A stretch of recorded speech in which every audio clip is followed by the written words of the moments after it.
When you look at a massive suspension bridge or, I don't know, a towering skyscraper, there is this expectation of pure, unfiltered physics. Right. Yeah, you expect it to just stand. Exactly. You look at the steel cables, the reinforced concrete, the foundational bedrock, and the math is just right there. I mean, you don't negotiate with gravity. Really don't. The structure either holds the weight or it completely collapses. It is a binary, objective reality, and frankly, it's comforting. We like things to have a solid foundation, to be built on immutable laws of nature. But if you take that exact same lens, like that demand for structural integrity, and you apply it to the architecture of modern society, the math suddenly gets very, very chaotic. Oh, totally. It's a mess. Right. Because we are currently looking at a cultural landscape that is actively questioning and in many cases completely dismantling the very foundational pillars that built it in the first place. Yeah, attempting to replace structural steel with social theory. Which is the absolute definition of architectural and cultural muddy waters. It is. And that tension, that exact friction between the bedrock of the past and the shifting sands of the present is the gravity we are testing today. It's a heavy one today. So we're jumping right in. This is going to be an ultra-long, highly incisive, and honestly just fascinating deep dive into a worldview that does not pull a single punch. Not one. But before the concrete sets on this conversation, please take a second right now to like this video and subscribe to the channel. It really helps us out, and trust me, you are going to want to be strapped in for this one. Yeah, the structural blueprints we're examining today are expensive, to say the least. Extensive and frankly explosive. So today's deep dive is a forensic review of a newly released ebook that is making serious waves out there. It's called Girls and Their Gods: How Brothers and Fathers Make Them Stronger, and it's by Conrad Reicher. It's definitely causing a stir.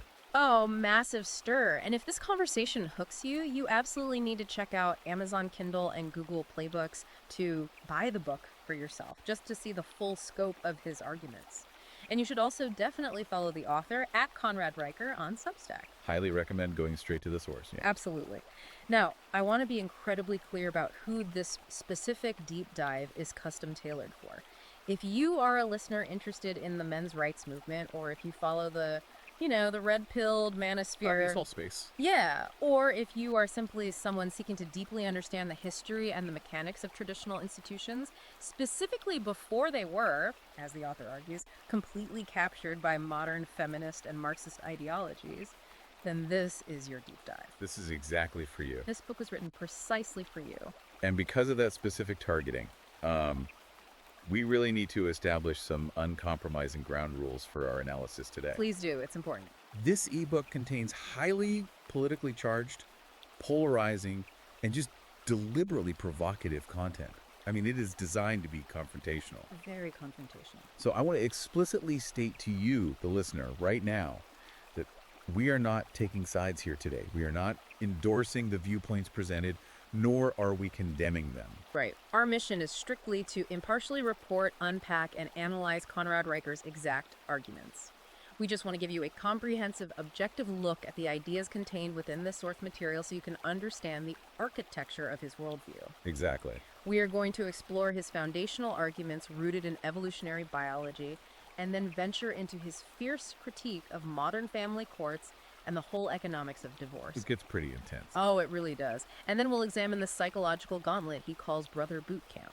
That's a fascinating chapter. Yeah, and we'll also tackle his juxtaposition of testosterone as a building force versus estrogen as a chaotic force, followed by his tactical breakdown of how fathers are actively fighting the modern education system. And finally, we'll look at his ultimate vision for the future, which is the return of the trad wife and these traditional kinship networks. So, to understand that vision, we have to start at the very bedrock of his thesis. Because Reicher doesn't ease the reader in. No, not at all. He basically kicks the door off the hinges. He really does. He opens the book with this unapologetic, completely unfiltered premise. He writes, and I'm quoting here, "Men built civilization.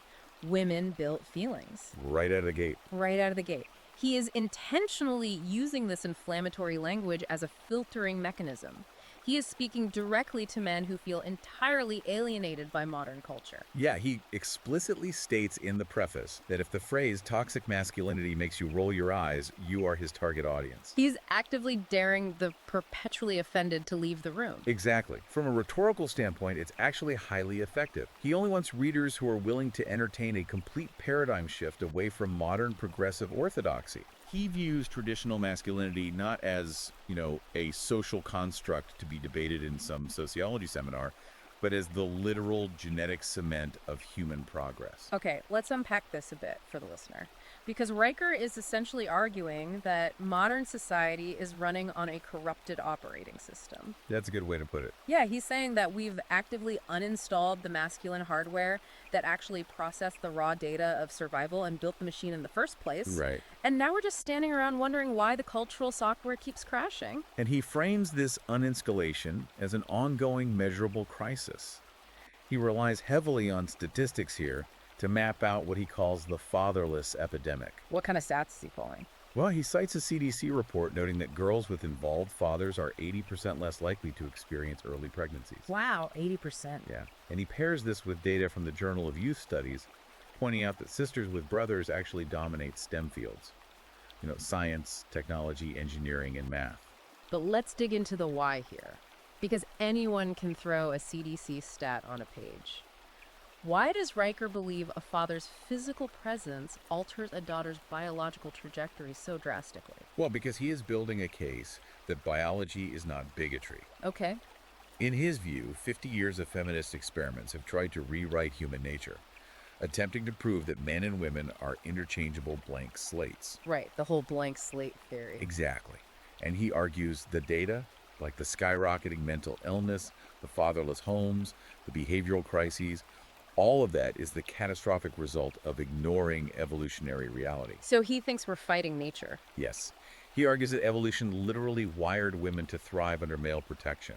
The biological mechanism he suggests is that an involved father signals to a developing girl's nervous system that her environment is secure. Oh, interesting. So the physiological response. Right, which physically delays the biological urgency for early reproduction and allows for higher cognitive development. Wow. And he goes really hard on the idea that feminism sold a catastrophic lie to women. A massive lie, in his view. The lie being, chase corporate careers, delay motherhood indefinitely, and basically treat men like optional lifestyle accessories. Right. And he says the macro result of that lie is state-sponsored family annihilation. He points to Detroit as his prime example of this collapse. Yeah, he uses Detroit as a modern sociological autopsy. Autopsy, yeah, that's the word. He describes a city where the patriarch has been systematically removed from the community through welfare policies and cultural shifts. Just totally hollowed out. Exactly, resulting in streets crawling with fatherless gang recruits.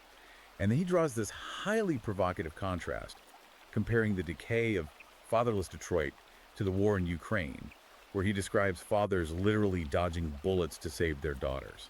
He is drawing a stark contrast there between a rich society that voluntarily devalues fathers and a war zone where the primal protective role of the father is vividly exposed as, the only thing standing between a girl and absolute destruction. It's incredibly intense. It is, and that intensity hits a fever pitch in his chapter on the womb wars. Oh boy, yeah. This part literally stopped me in my tracks. He details a United Nations report citing that there are 23 million missing girls globally due to sex-selective abortion. And to quantify that for the reader, he points out that 23 million is roughly the equivalent of the entire female population of Canada just being vaporized. Unbelievable. And he uses this massive number to highlight what he sees as a profound hypocrisy. Well, he contrasts modern feminist rhetoric in the West, which constantly talks about choice, bodily autonomy and empowerment, with the horrific systemic reality of global female erasure. Right. He essentially asks the reader, how can a movement claim to be the ultimate protector of women while staying completely silent on the targeted, mechanized abortion of 23 million female infants? He is actively forcing a cognitive dissonance on the reader there. Riker is arguing that the feminist movement has fundamentally failed women by disconnecting them from the traditional family structures and specifically the men who would naturally protect them from state and societal exploitation. And he brings up Romania, right? Yes, he illustrates this by pointing to Ceausescu's Romania in the 1980s, where the state forced women to bear children, resulting in those famously crowded, horrific orphanages. Which is the ultimate state overreach into reproduction. Precisely. But then he flips the coin and argues that modern progressive feminism operates as a different kind of state coercion. How so? Well, he claims it socially and economically coerces women to abort or indefinitely delay family, resulting in a future of crowded retirement homes filled with lonely, isolated people. So it's like, pick your poison. Exactly. You either serve the totalitarian state's need for population, or you serve the corporate state's need for unencumbered childless laborers. And he is arguing that the modern system actively separates women from the traditional family structure, which he views as the ultimate historically proven safety net. He definitely rejects the whole academic narrative around families. Vehemently rejects it. Uh-huh. He hates the feminist academic idea that the nuclear family was a marriage plantation or some form of domestic slavery. To Riker, it was a heavily armed fortress that kept the chaos and exploitation of the outside world at bay. And he puts a literal price tag on the value of that fortress. He does. He mentions a study by Harvard economists who discovered that daughters with married fathers make 30% more income in adulthood than those from progressive fractured homes. And what does he call that? He brands this the patriarchy bonus. Which is just a masterclass in provocative framing. Total reappropriation of the term. Right. He is taking a term, the patriarchy, that has been universally used in modern academia as a pejorative, a bad thing, and he's reframing it as a tangible, quantifiable economic and psychological benefit. He's telling his readers, if you want true equity and success for your daughters, skip the gender studies classes, stay married, and teach them how to navigate the world under the umbrella of traditional masculinity. But that brings up a massive friction point in his logic. Right. So if fathers are so crucial, Right. If fathers are biologically essential, and if this patriarchy bonus is this undeniable economic reality, right, what does the author say is actively keeping these men away from their families? because we know fatherlessness is a real, measurable metric. Exactly. And Riker doesn't blame male apathy here. He blames a rigged legal framework. He pivots directly from evolutionary biology into a brutal teardown of modern family law. His critique of the family court system is absolute. I mean, he views it not as a flawed arbitrator of justice, but as an active, predatory adversary to Ultimate fatherhood. predator, yeah. He argues that the state has financially incentivized the destruction of that fortress he just described. And he illustrates this with an incredibly surreal anecdote that sounds like, honestly, dark comedy, but he presents it as a horrifying reality. The birthday party one. Yes. He talks about a Georgia man who was handcuffed and arrested by police while he was singing the song Let It Go at his daughter's Frozen-themed birthday party. Just unbelievable. The crime. He violated a restraining order filed by his ex-wife. But Riker claims this specific order was granted by a judge simply because the father sent a single text message a week prior asking the mother about their daughter's peanut allergy. He uses this absurdity to establish a broader thesis on the weaponization of the legal system. He isn't arguing that the system makes occasional administrative errors. He is asserting that family courts are engaging in intentional, state-sponsored racketeering. Racketeering, that's a heavy legal word. Very heavy. And to back this up, he references data presented in the 2016 documentary The Red Pill, claiming it exposed how family courts extract $50 billion annually from men. $50 billion. I mean, that isn't a legal process. That is a GDP. It's an entire economy. That is an entire industry completely reliant on the separation of fathers from their children. He actually calls it the divorce industrial complex.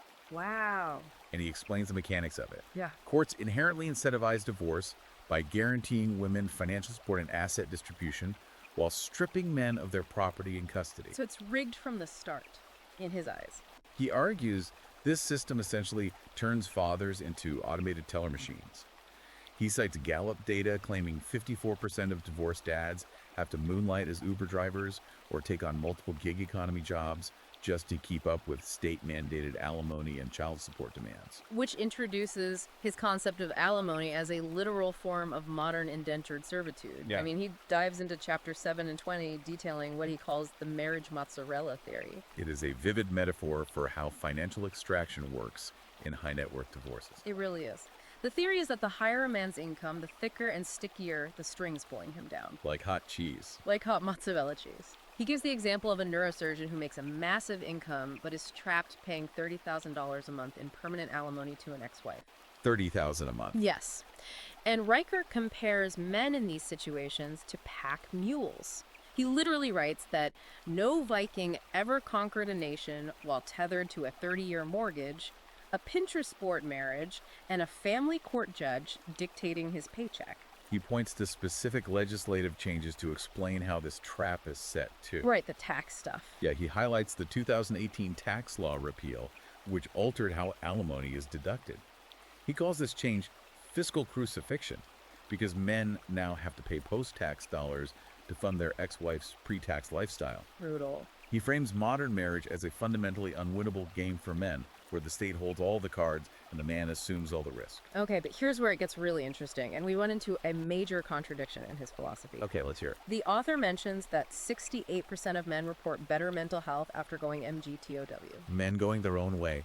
Right. For listeners unfamiliar with the term, MGTOW is a philosophy where men completely separate themselves from romantic relationships with women and withdraw from a society they believe is rigged against them. Right.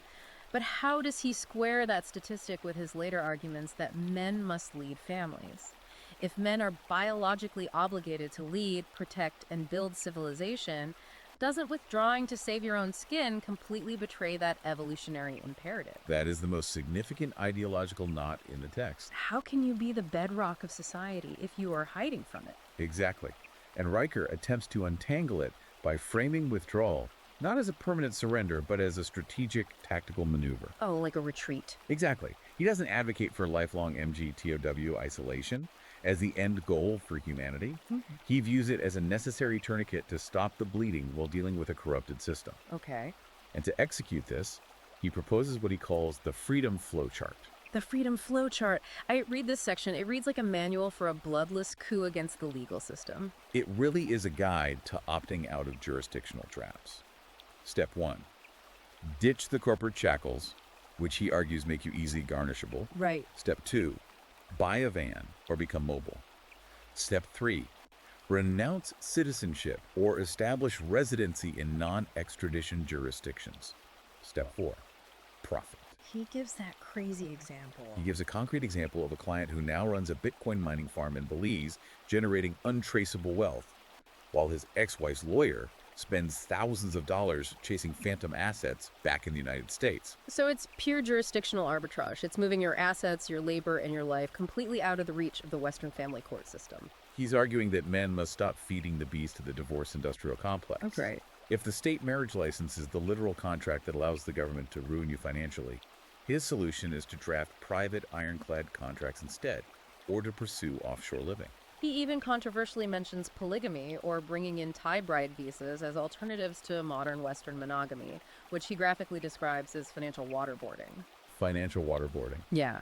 He is instructing men to find the loopholes to play the system ruthlessly because the system is already playing them. He brings up Mel Gibson in Braveheart, yelling about freedom, saying, "You get to choose your prison in this life, but you better make sure you are the one holding the keys." That's a powerful image for his audience. It is. He is laying the groundwork for a complete systemic bypass.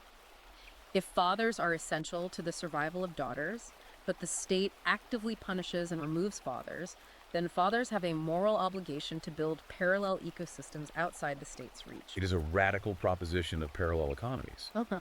But Riker doesn't limit this survival strategy to just paternal figures. Right. Moving from fathers to siblings, he notes that if the father is the architect of this fortress, he views the brothers as the internal security force. Exactly. If the legal system is actively sidelining fathers, creating this masculine void in the home, who fills it? Riker posits the burden falls heavily on the next generation, the brothers. He places a massive evolutionary weight on the role of siblings here. Which leads right into his concept of brother boot camp. Yeah, his sociological theories on family dynamics get highly specific in this section. He posits that siblings, particularly older brothers, are the unsung and often aggressively unappreciated heroes of female development. He introduces this metric called the brotherly banter threshold. I love this part. It's so wild. He claims that girls require exactly 10,000 hours of sibling ridicule to develop what he calls woke resistance. He's clearly adapting Malcolm Gladwell's famous 10,000-hour rule of mastery, but applying it to the development of psychological resilience through intense sibling rivalry. And he backs it up with this anecdote about a Florida MMA fighter who taught his 19-year-old sister an armbar during Thanksgiving break. Right. It wasn't a formal class, they were just wrestling in the living room. But 6 weeks later, she actually used that exact armbar to break the elbow of a mugger outside her college dorm. Yeah, Riker uses this to say that while society tells women they are safe and hands them a whistle, brothers provide the primal code that says protect your tribe at all costs, and here's exactly how to break a joint to do it. He traces this dynamic far past modern self-defense, going all the way back to evolutionary biology. How far back? Well, he specifically references claims from evolutionary biologists at Cambridge to unpack the idea that brothers developed mockery as an anti-incest mechanism. Okay, I had you read that page twice. You have to explain the mechanics of mockery as an anti-incest tool. It sounds bizarre, but according to the evolutionary theory Riker cites, early human tribes faced the profound genetic danger of inbreeding. Right. So when cave sisters brought home potential mates who shared too many phenotypic traits, meaning they looked suspiciously like their own siblings, the brothers would employ relentless taunts. Just brutally mocking the guy. Exactly. Riker paints the picture of cavemen yelling the prehistoric equivalent of climbing different trees. That's hilarious. And this social friction, this mockery, forced the sisters to look further afield for mates, thereby improving the genetic diversity and survival odds of the entire tribe. So he is taking this ancient biological survival mechanism and translating it directly into modern psychological development. Right. He argues that this primal instinct for mockery evolved into what he calls brotherly brutality. And he insists that this brutality is absolutely essential for building a thick skin in the modern world. It makes me think of biological white blood cells. Oh, that's a good analogy. Right.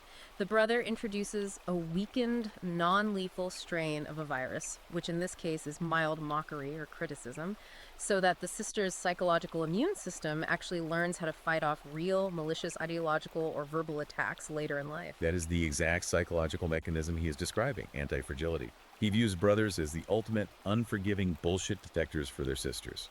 He tells a story about a cousin's daughter who was heavily involved in Antifa and anti-capitalist protests. She supposedly converted to libertarianism after her brother forced her to manually calculate his crypto taxes. That is amazing. The sheer complex reality of capital gains, tax brackets, and state extraction shattered her theoretical ideological framework. The brother didn't sit down and debate her feelings. He introduced her to unforgiving math. And he claims that Gloria Steinem's unpublished diaries admit her secret half-brother taught her how to parallel park, a skill she later used to ditch a Marxist theory study group. I mean, the veracity of that. Yeah, I highly doubt the veracity of that diary entry, but it perfectly serves his narrative that masculine practical skills always trump theoretical ideologies. Right. It's like he's saying brothers are the ultimate human crash test dummies for bad ideas. He essentially writes, pitch a lemonade stand to your mom, get a participation trophy, pitch it to your brother, he'll calculate your sugar-to-profit ratio, factor in foot traffic, and brutally mock your signage. And he connects this childhood crucible directly to macroeconomic corporate dominance. The Wall Street Journal data. Yeah, he cites Wall Street Journal data claiming that 78% of female Fortune 500 CEOs grew up sparring with brothers. 78%. And he pairs this with Harvard Business Review reports stating that sisters with brothers launch their own businesses 3 times more often than those without. So he is arguing that real-world competition, not the feelings coaches and HR seminars that dominate modern boardrooms, is what actually creates competent, unshakable female leaders. He is dismantling the progressive corporate fairy tale that cooperation and empathy drive innovation. Yeah, he makes relentless fun of the modern C-suite with its trigger warnings and safe spaces. Right, Riker says Jeff Bezos didn't conquer global retail by holding hands in a drum circle, and the Wright brothers didn't invent man flight by singing Kumbaya. Exactly. He says real queens of industry install their brothers as CFOs because they want cold, hard ROI checks, not sycophantic yes men. He views ruthless competition not as a character flaw, but as civilization's cheat code. And brothers are the ones who install that code into their sisters' operating systems before the world can soften them up. He actually includes a 3-step deprogramming guide for brothers dealing with woke sisters. Oh, this part is so abrasive. It is. Step 1, laugh out loud when she uses words like Latinx until she cries real tears, breaking the spell of academic jargon. Brutal. Step 2, ask for peer-reviewed studies on her Instagram memes. Step 3. Grill a steak while calmly explaining that medieval women invented beer brewing because the men were busy building the stone fortifications that kept them from being slaughtered. It is deeply confrontational by design. He is instructing men to completely stop validating emotions and start aggressively enforcing reality. He claims girls without brothers are 3 times more likely to think the word toxic refers to masculinity rather than the bleach they pour on their hair. But this all begs a biological question, right? Right, so what is the biological fuel behind this drive to build and conquer? Because if brothers and fathers are providing all this structure, this drive, this relentless push for competence, where does it come from? Raker doesn't think it's cultural at all. He thinks it all comes down to one specific chemical, testosterone. Yeah, Riker dedicates chapter 9 and chapter 21 as essentially love letters to testosterone. He really does. He doesn't view it merely as a hormone that regulates muscle mass. He views it as the foundational neurochemical building block of human achievement, As he bluntly states, testosterone invented fire. which leads into his analysis of what he calls androgen architecture. Okay, I love this part. Break this down. This is a crucial concept in understanding his worldview. He points out that every single skyscraper piercing the clouds, the Burj Khalifa, the Shanghai Tower, One World Trade Center, was designed, engineered, and physically built by men. And he notes that out of Architectural Digest's top 50 global firms, 0 are female-led.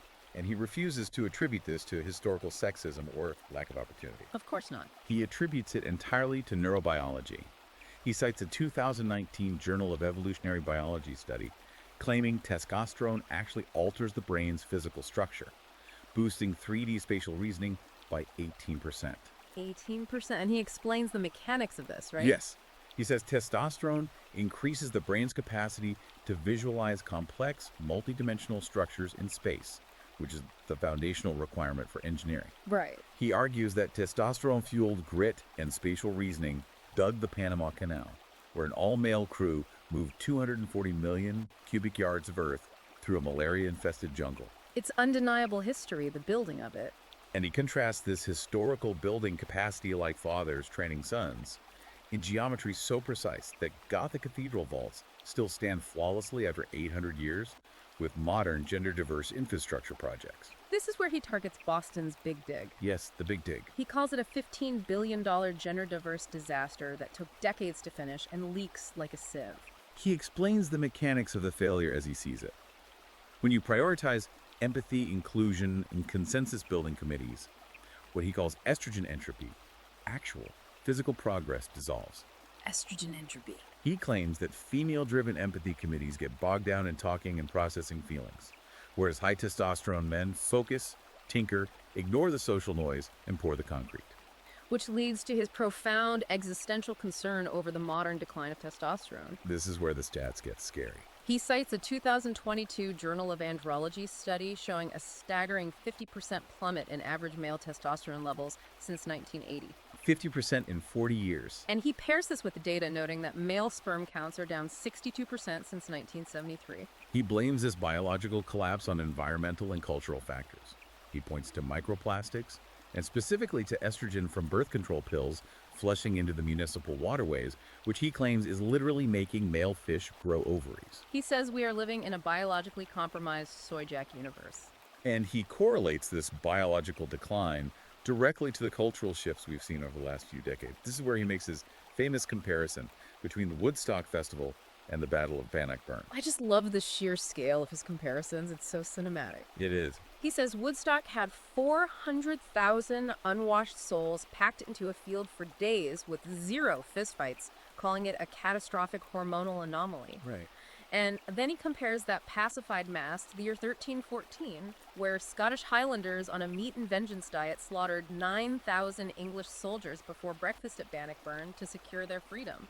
He is using extreme historical examples to argue that modern men have been biologically and chemically pacified. Yeah, he points to Pew Research data to claim that men with low testosterone are 89% more likely to support taxpayer-funded, state-dependent policies. Which he jokingly refers to as taxpayer-funded degrees in queer Zumba theory. Which is just, incredibly offensive to some, but right on brand for him. He views left-wing collectivist politics not as a philosophical choice, but as a literal, measurable symptom of low testosterone.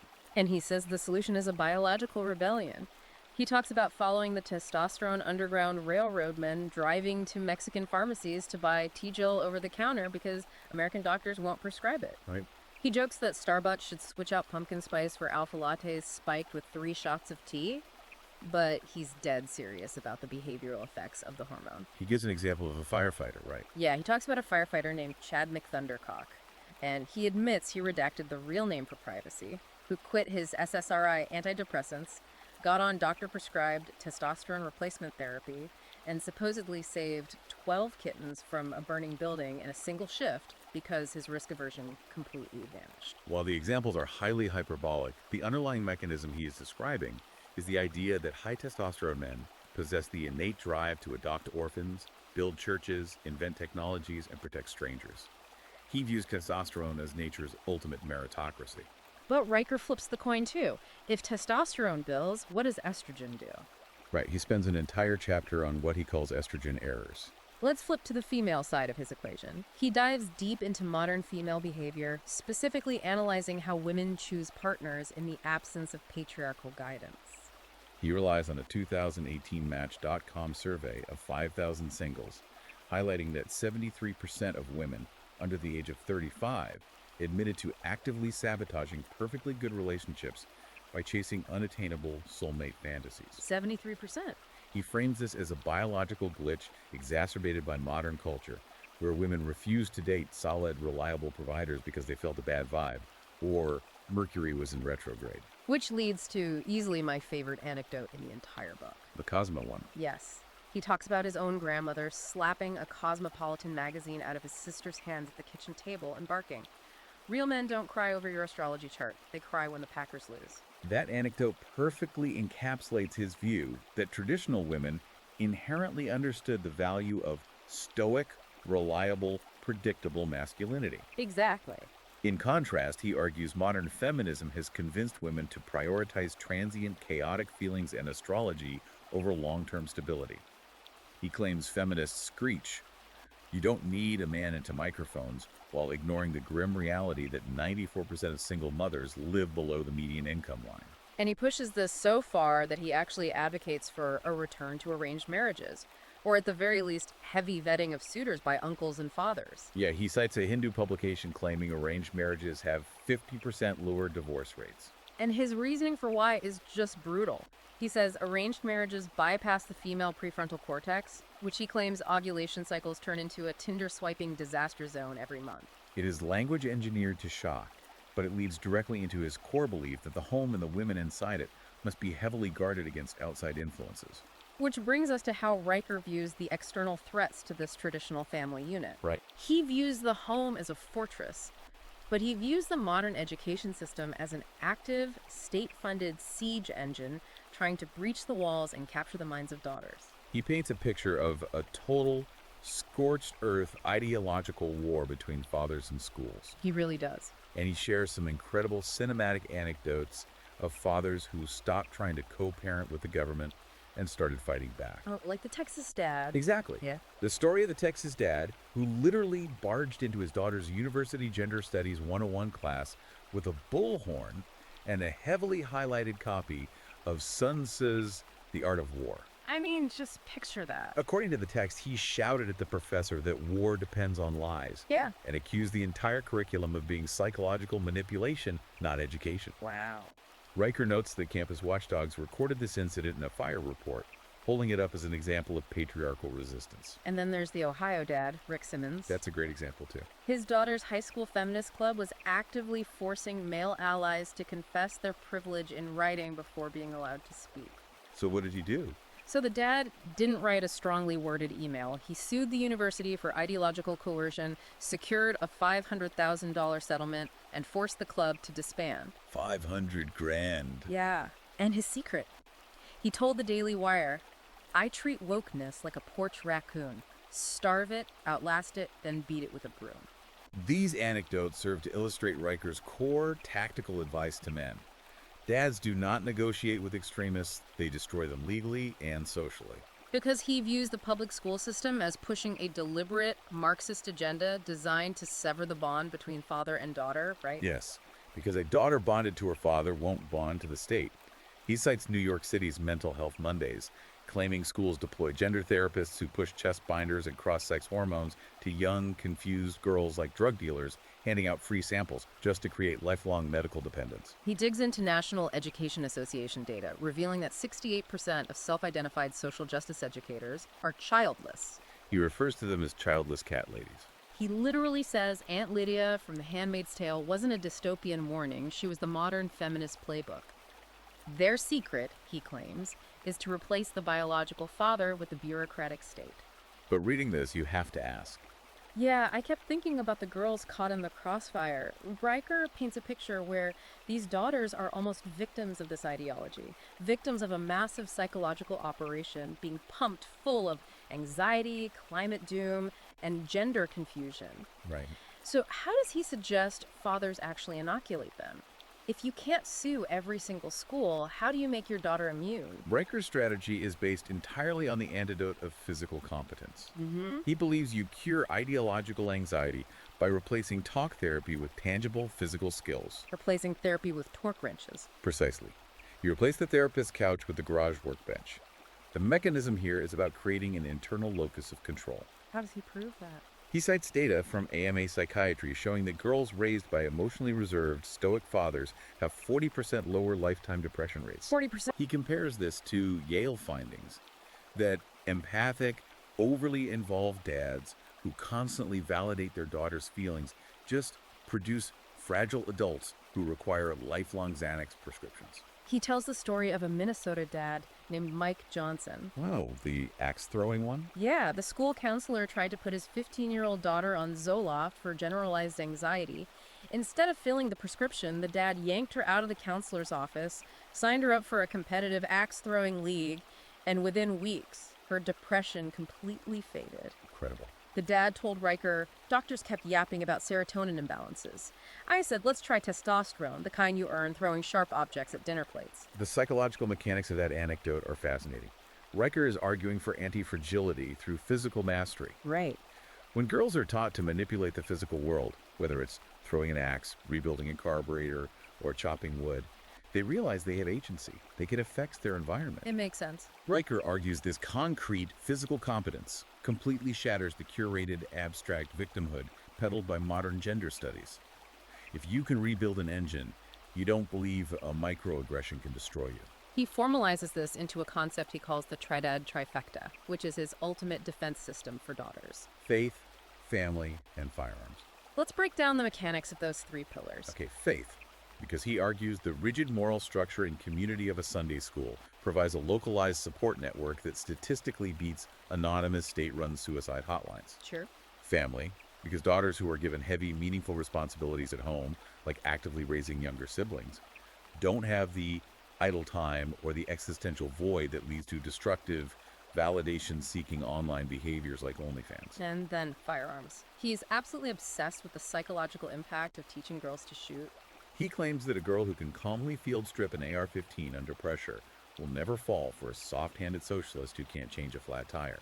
He says that for every hour a girl spends baking cookies or working on a rifle with her dad, she gains plus 10 resistance to Marxist indoctrination. Like a video game stat. Exactly. It's like he's viewing parenting as an RPG, where you are constantly upgrading your daughter's armor stats against state propaganda. It is a deeply militaristic view of parenting.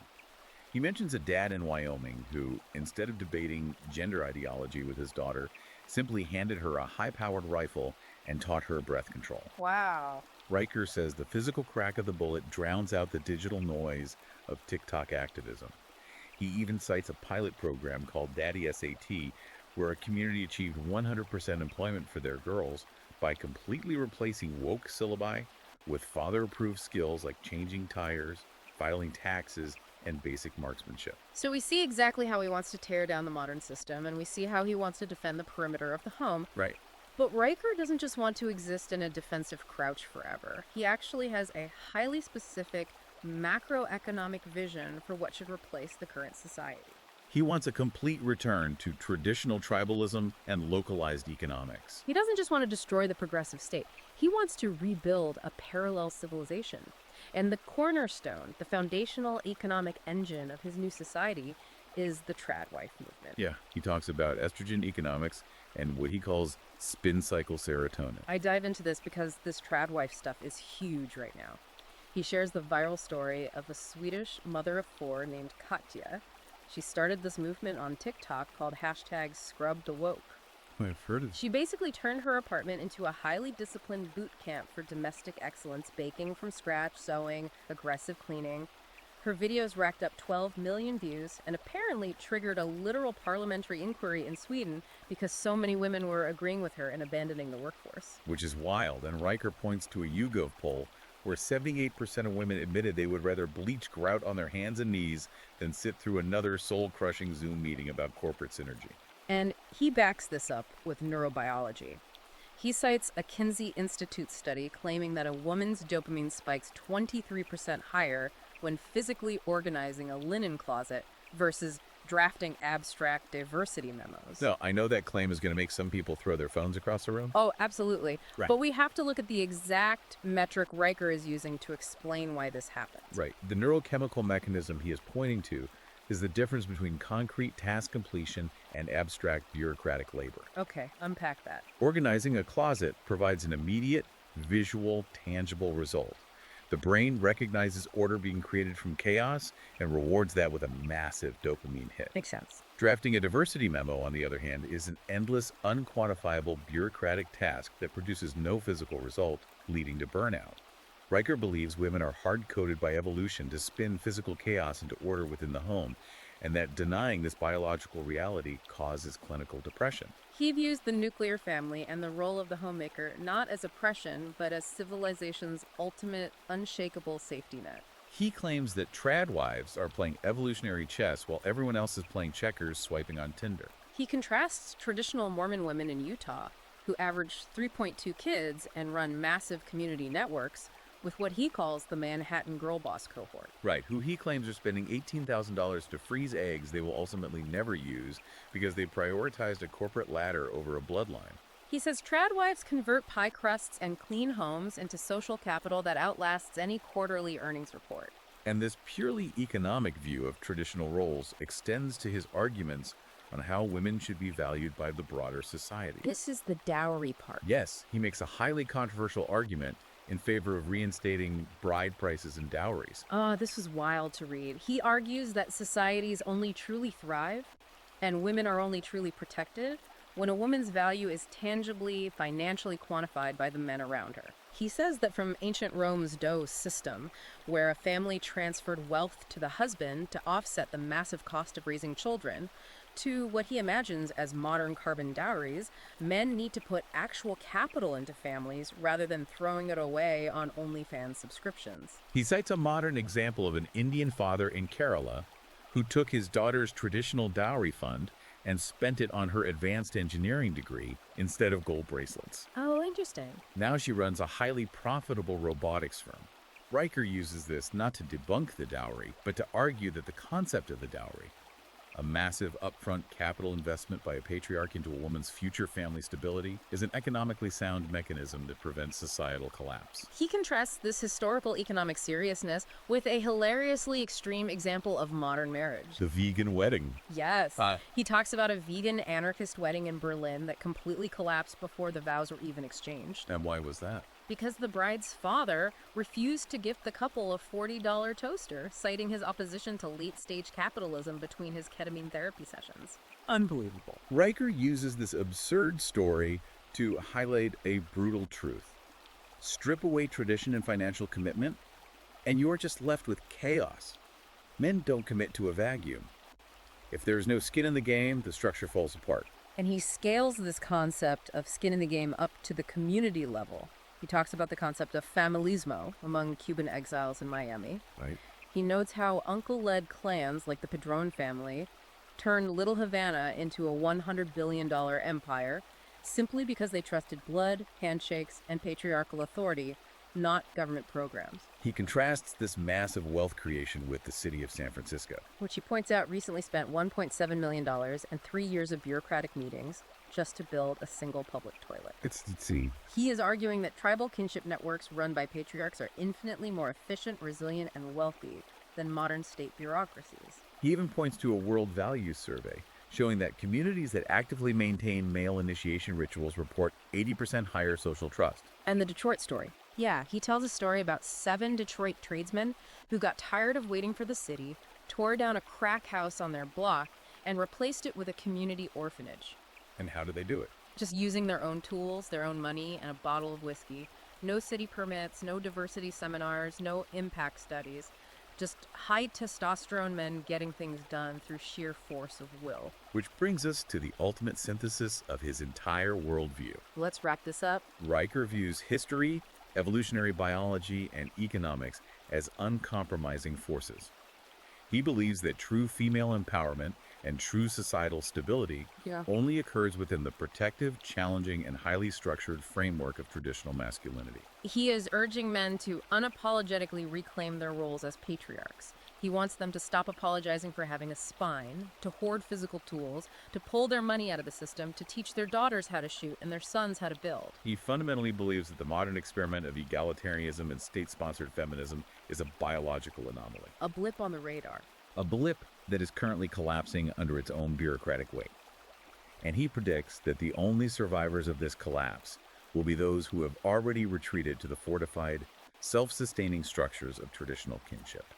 Okay, we have covered a massive, intense amount of ground today. We really have. And as we wrap up this deep dive, I want to leave you, the listener, with a final, lingering thought to mull over on your own.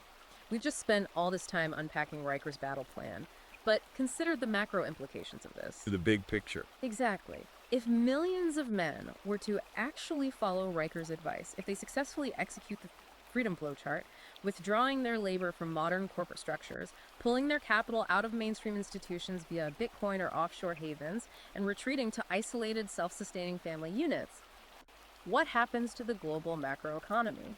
It is a profound structural question. The entire modern economy relies entirely on their constant consumption, their tax dollars, and their grinding corporate labor. If these men actually walk away, does the system simply collapse under the weight of its own debt and bureaucracy? Or does a mass exodus force the very system Riker despises to fundamentally restructure itself to win them back? Are we looking at a blueprint for localized isolation? Or are we looking at the blueprints for the largest macroeconomic strike in human history? It is the ultimate real-world test of his strategic withdrawal theory. It really is. And just to circle back to the very beginning of our conversation, we talked about the pure, unforgiving physics of building a bridge. Right. Gravity doesn't care about your feelings, and it doesn't care about your social theories.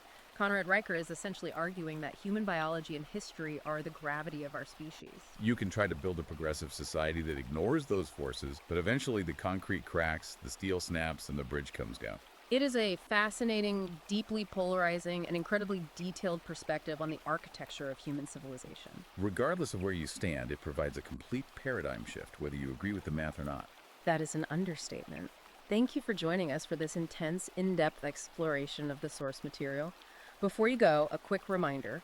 Please head over to Amazon Kindle and Google Play Books to buy Conrad Riker's Girls and Their Gods. It is a read that will challenge everything you think you know. It definitely will. And be sure to follow at Conrad Rikers on Substack for more of his work. Highly recommend. And finally, please give this video a like and make sure you subscribe to the Deep Dive channel so you never miss a moment of these conversations. We appreciate you being here, testing the structural integrity of these ideas with us, and we will see you on the next one.